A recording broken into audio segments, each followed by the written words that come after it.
Ia, di rhywun ddim yn meddwl rhoi y pethau yma at ei gilydd yn ddechrau. Mae yna dair elfen sy'n sefyll ar ei tir ei hunain mewn gwirionedd, sef y llefaru, y canu Cerdd a'r dawnsio. Ond rhywsut neu gilydd, mae'r cyfan yn plethu a gobeithio yn gweithio. Yn gyntaf, ni'n dechrau o ran dod at ei gilydd fel criw. Ni'n lwcus iawn bod ni a Clwyd Davies di gosod Cerdd i ni. A ni'n fynd droso'r geiriau, cael y pwyslais y geiriau, ystyr y geiriau, a wedyn mynd ati i ganu a ddysgu'r nodau wedyn. Trio meddwl am alaw i'r delyn i ddechrau oedd yn berthnasol i'r sir. A mynd chi'n meddwl am rygbi a Siwrne'r, wel, dim ond un alaw sy'n dod i'r meddwl ynde, llef sosban fach.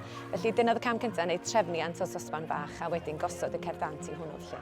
So nes i dderbyn copio'r gerdd sydd gan Eirig Salisbury a nes i gymryd allan darnau ohono fe sy'n teimlo yn addas ac yn bwysig i'r pobl sy'n cymryd rhan yn y darn, so pethau fel Siwrne'r sy'n ei gorau'r ffaith bod y pobl sy'n cymryd rhan yn y brosiect yma yn bobl ifanc. Oedd athrawes dant ni, so Ebony Morgans wedi helpu ni creu'r dant i fyny.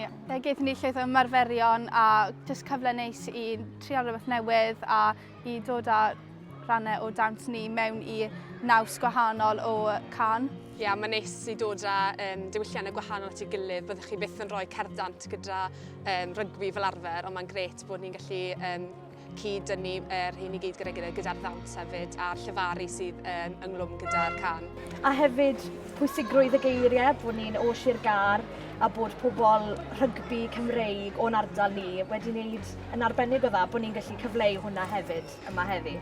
Ie, oedd yr Urdd wedi rhoi lot o cyfle ni i chwarae rygbi hefyd, so oedd e'n neis i rhoi ysbrydoliaeth i mwy o blant i gallu dechrau chwarae rygbi yn enwedig merched, achos ni'n gwybod bod wedi cael ei domineiddio gan bechgyn weithiau, so mae'n neis i gallu rhoi'r cyfle.